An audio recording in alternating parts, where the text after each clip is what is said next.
En 2005, après l'ouragan Katrina, les équipes de secours n'ont pas échoué par manque de nourriture ou d'eau. Elles ont échoué parce qu'elles ne pouvaient pas entrer dans les bâtiments verrouillés. À Détroit, des milliers de maisons abandonnées sont restées intactes des années après l'effondrement, non pas parce qu'elles étaient sécurisées, mais parce que personne ne pouvait y accéder discrètement.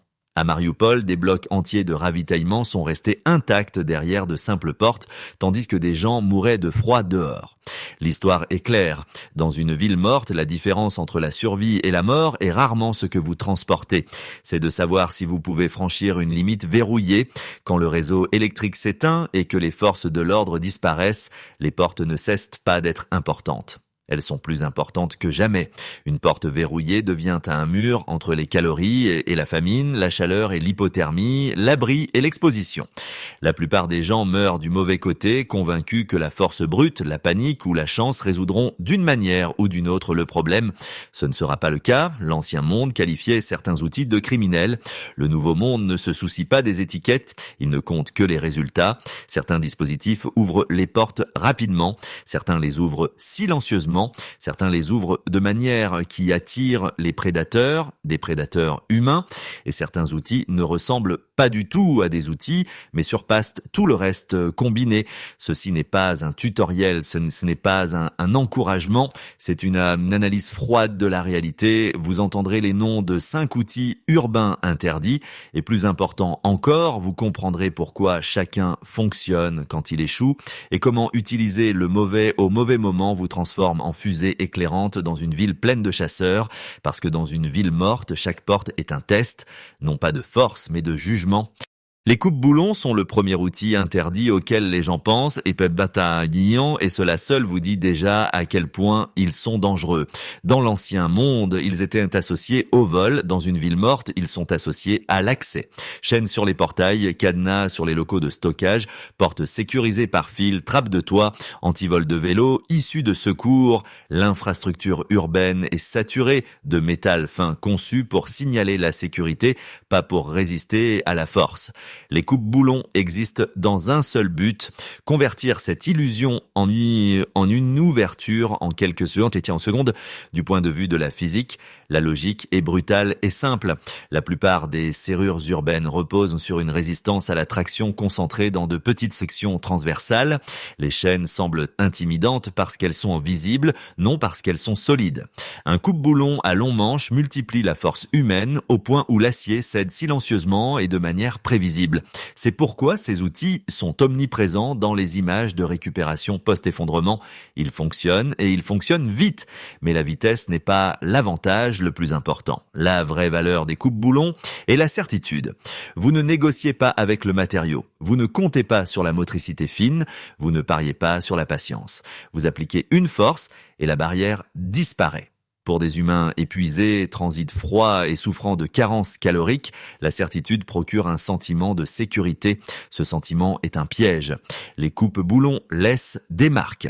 Les coupes nettes sur le métal ne sont pas une dégradation naturelle, ce sont des annonces.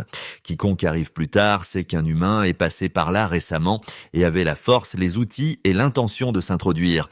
Dans une ville morte, cela vous transforme d'un survivant en un point de référence. Vous ne prenez pas seulement ce qui se trouve derrière la porte, vous laissez une carte à suivre pour les autres. Le bruit est un autre mensonge que les gens sous-estiment. Les coupes-boulons sont plus silencieux que le fracas, mais le métal sous contrainte parle toujours. Le claquement d'une chaîne résonne dans les espaces urbains clos, les cages d'escalier, les allées et les couloirs en béton. Plus important encore, la posture requise pour utiliser des coupes-boulons vous expose. Position large, tête baissée, effort concentré. Pendant plusieurs secondes, votre conscience se réduit à l'objet dans vos mains. C'est assez de temps pour que quelqu'un qui observe décide si vous êtes une proie. La dernière erreur est psychologique. Les gens se tournent vers les coupes-boulons lorsqu'ils sont désespérés. Le désespoir accélère la prise de décision pression et réduit la prévoyance. Vous coupez le premier cadenas que vous voyez, pas le bon. Vous ouvrez la porte évidente, pas la porte sûre. Et les portes évidentes sont évidentes parce que tout le monde les voit aussi. Les coupe-boulons n'ouvrent pas seulement les portes, ils vous engagent dans une chronologie. Une fois le métal coupé, il n'est plus possible de prétendre que vous n'avez jamais été là. Dans une ville morte, cet engagement peut coûter plus cher que ce qui attend de l'autre côté. Les pieds de biche et les barres à démolir ne cassent pas les serrures. Ils brisent les suppositions. Les villes modernes sont construites sur la conviction que les gens respecteront les limites si ces limites semblent solides. La plupart des portes ne sont pas conçues pour résister à l'entrée. Elles sont conçues pour en donner l'apparence. Les cadres sont faibles, les charnières sont exposées et les points de pression sont prévisibles. Une barre à démolir exploite tout cela avec un effet de levier au lieu de la force. Du point de vue mécanique, c'est de la pure physique. Une porte est un système de levier inversé. Appliquez une force au mauvais endroit et rien ne se passe. Appliquez une force à la bonne jointure et la structure cède bien avant l'outil. Le bois s'éclate, les vis s'arrachent, les cadres se tordent. C'est pourquoi les barres à démolir sont standards dans la démolition et le sauvetage. Elle ne se soucie pas de l'artisanat ou des noms de marque, elle se soucie des angles et des vecteurs de force. Cette efficacité est précisément la raison pour laquelle les barres à démolir sont mortelles pour l'utilisateur. Contrairement aux coupe-boulons, les barres à démolir détruisent l'histoire du bâtiment. Une chaîne coupée peut être remplacée, un cadre tordu ne le peut pas. Une fois que vous forcez une porte, vous marquez de manière permanente l'emplacement comme compromis. Quiconque passe plus tard sait que cet endroit a déjà été forcé, fouillé ou disputé. Dans une ville morte, cette connaissance concentre l'attention. L'attention attire les gens apportent des variables que vous ne pouvez pas calculer. Le son est le deuxième tueur. Forcer n'est pas un bruit sec unique, c'est une séquence de sons de stress croissant. Bois qui craque, métal qui plie, fixation qui crine en cédant. Ces sons résonnent à travers les canyons urbains et les cages d'escalier de manière difficile à localiser mais facile à remarquer. Les humains sont programmés pour enquêter sur les bruits structurels irréguliers. Cela signale une opportunité ou un danger. Dans tous les cas, cela attire les regards. Ensuite, il y a le temps d'exposition. Les barres à démolir ne fonctionnent pas instantanément, à moins que la structure ne soit déjà pourrie. Vous appliquez une force soutenue, souvent avec le poids de votre corps, tout en faisant face à la porte. Votre dos est tourné, votre champ de vision se rétrécit. Vous ne scannez pas, vous vous engagez. En termes de psychologie des foules, vous diffusez votre vulnérabilité. C'est pourquoi les survivants expérimentés forcent rarement les portes de manière impulsive. Ils attendent, ils observent les schémas de circulation piétonne, ils lisent les débris, la poussière et les empreintes de pas. Ils choisissent des structures qui semblent intactes, non pas parce qu'elles sont plus difficiles, mais parce qu'elles sont plus silencieuses. La barre à démolir n'est utilisée que lorsque l'environnement est suffisamment mort pour rester mort. Le dernier danger est la surconfiance. Une fois qu'une personne réussit avec une barre à démolir, elle commence à croire que les portes sont faciles. Cette conviction réduit la patience et augmente la prise de risque. Dans une ville pleine d'autres survivants, ce comportement est remarqué. Une barre à démolir n'est pas un outil d'entrée, c'est une déclaration. Lorsque vous l'utilisez, vous dites à la ville que la subtilité est terminée. Et dans une ville morte, c'est un message que vous pourriez ne pas survivre à envoyer. Les jeux de crochets de serrurier sont mal compris parce que les gens se concentrent sur le mécanisme plutôt que sur l'environnement. Les films les présentent qu'étant comme des outils de finesse, d'intelligence et de contrôle. Dans une ville morte, ils ne sont rien de tout cela par défaut. Ce sont des outils de silence, et le silence n'est précieux que si vous comprenez ce qu'il attire et ce qu'il cache.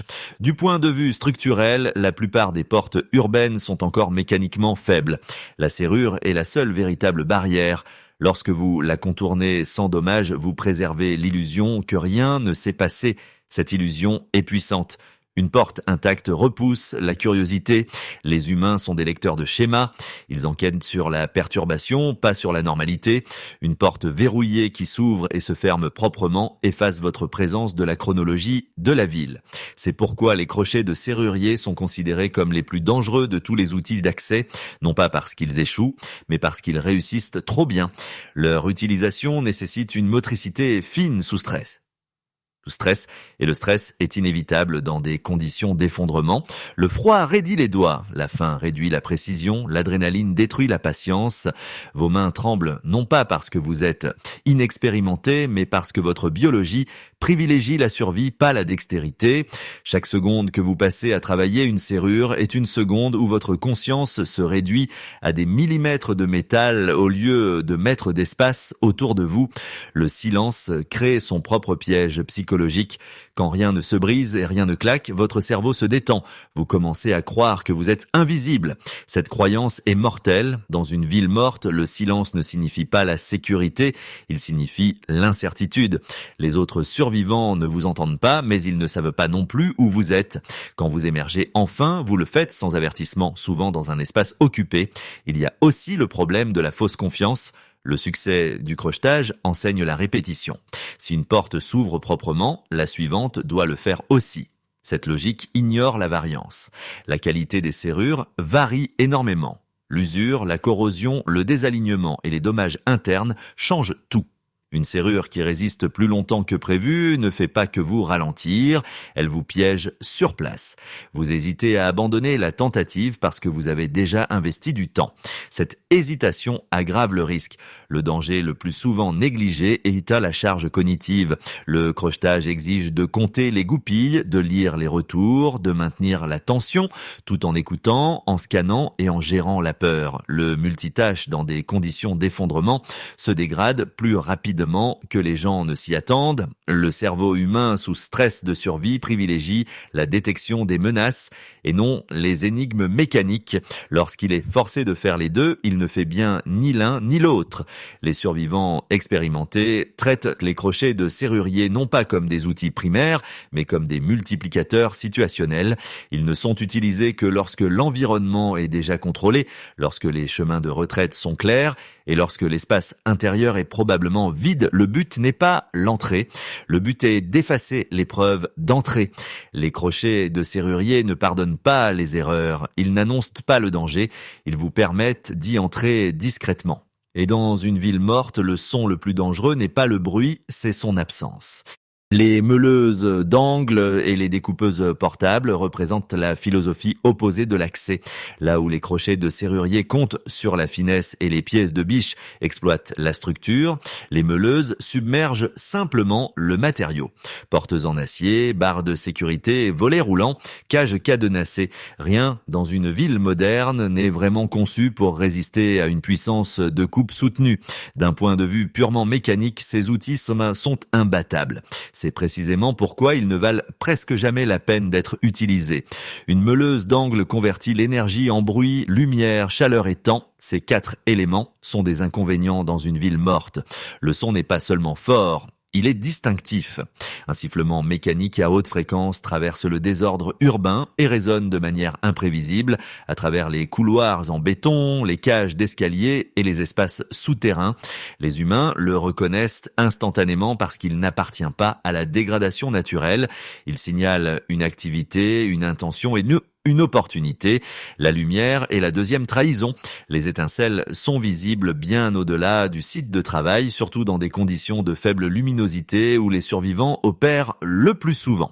Chaque éclat de lumière devient un signal visuel attirant l'attention même de ceux qui n'ont pas entendu le son. Dans des conditions d'effondrement, mouvement plus lumière égale présence, ces présences invitent à l'évaluation. La chaleur et l'odeur aggravent le problème. Le métal brûlant produit une odeur âcre et anormale qui persiste. Elle s'accroche aux vêtements, aux outils et à la peau. Longtemps après l'arrêt de la meuleuse, l'environnement se souvient que quelqu'un était là. Quiconque suit l'espace au lieu du son peut lire cette trace et la suivre en avant ou en arrière. Le temps est le coût final que les gens sous-estiment. Couper semble rapide dans l'ancien monde. Dans une ville morte, chaque seconde passée à un même endroit augmente l'exposition de manière exponentielle. Les meuleuses nécessitent une installation, un positionnement et une concentration soutenue. Vous êtes stationnaire, engagé et généralement face à la barrière. Les voies d'évasion se rétrécissent à chaque instant qui passe. Il y a aussi le problème des ressources, piles, carburant, disques de coupe. Ce sont des ressources finies et difficiles à remplacer. Utiliser une meuleuse pour l'accès est souvent un mauvais échange d'énergie. Vous dépensez des ressources irremplaçables pour accéder à des espaces qui peuvent déjà être pillés, contaminés ou dangereux à occuper. C'est pourquoi les survivants expérimentés réservent les outils de coupe aux environnements contrôlés. Zones industrielles déjà saturées de bruit mécanique, conditions orageuses qui masquent le son et la lumière, ou scénario de dernier recours où la valeur derrière la barrière l'emporte sur la certitude de l'attention. Les meuleuses d'angle n'ouvrent pas seulement les portes, elles annoncent votre existence à la ville. Elles disent à tous ceux qui écoutent que vous avez du pouvoir, des outils et quelque chose qui vaut la peine d'être défendu. Dans un monde sans loi, ce n'est pas un message neutre. Parfois, la force brute fonctionne, mais dans une ville morte, elle laisse toujours des témoins, même si vous ne les voyez jamais. Les outils d'accès urbain les plus efficaces sont souvent pris pour des déchets, clés passe-partout, cartes d'accès, badges de maintenance, étiquettes de dérogation, des objets qui semblent insignifiants une fois que l'uniforme et l'autorité qui leur sont attachés ont disparu. Dans l'ancien monde, ils étaient ignorés parce qu'ils n'étaient pas dramatiques. Dans une ville morte, ils surpassent tous les outils de coupe combinée. Les villes modernes sont construites pour l'efficacité, pas pour la résilience. Des quartiers entiers sont conçus autour de systèmes d'accès partagés. Une clé ouvre des dizaines de portes. Une carte déverrouille des entrepôts, des cages d'escalier, des toits, des couloirs de service et des espaces utilitaires qui n'apparaissent jamais sur les cartes publiques. Ces systèmes existent parce que la commodité était moins chère que la redondance. L'effondrement n'efface pas cette logique. Il la fige. Le pouvoir de ces outils n'est pas mécanique, il est psychologique. Une porte qui s'ouvre normalement ne suscite pas de suspicion. Une lumière qui s'allume brièvement ne déclenche pas d'alarme quand personne ne s'attend à ce que les systèmes fonctionnent du tout. Vous vous déplacez dans l'espace comme si vous y apparteniez et les humains sont conditionnés à ignorer ce qui semble routinier. C'est le principe de l'homme gris appliqué à l'infrastructure, mais ces outils exigent de la retenue. Leur plus grand danger est la tentation. Lorsque l'accès devient facile, le mouvement s'accélère, vous ouvrez des portes que vous n'avez pas besoin d'ouvrir, vous entrez dans des espaces que vous n'avez pas observés, vous supposez le vide parce que rien ne vous a résisté. Dans une ville morte, la facilité n'est pas la sécurité. C'est souvent un signe que d'autres sont passés récemment ou sont à proximité. Il y a aussi le facteur de dégradation. L'accès électronique se dégrade de manière imprévisible. Les surtensions, les pannes de batterie, la mémoire corrompue et l'effondrement partiel du système crée un comportement incohérent. Une carte qui fonctionne une fois peut échouer la deuxième fois. Et quand elle échoue, elle le fait bruyamment, visiblement ou au pire moment possible. En pleine entrée, en pleine sortie ou en pleine décision. La vérité finale est la suivante. Aucun de ces outils n'a d'importance sans l'état d'esprit permettant de les utiliser sélectivement. Les portes ne sont pas des trophées, ce sont des filtres. Chaque barrière que vous franchissez augmente votre exposition aux risques, à l'attention et aux conséquences. La survie ne consiste pas à tout ouvrir. Il s'agit de n'ouvrir presque rien. Dans une ville morte, l'accès n'est pas une question de force, d'habileté ou de technologie. C'est une question de jugement. La ville ne vous punit pas pour le manque d'outils. Elle vous punit pour avoir utilisé le mauvais au mauvais moment. La porte s'ouvrira. La question est de savoir si vous devriez être celui qui se tient là quand cela arrivera.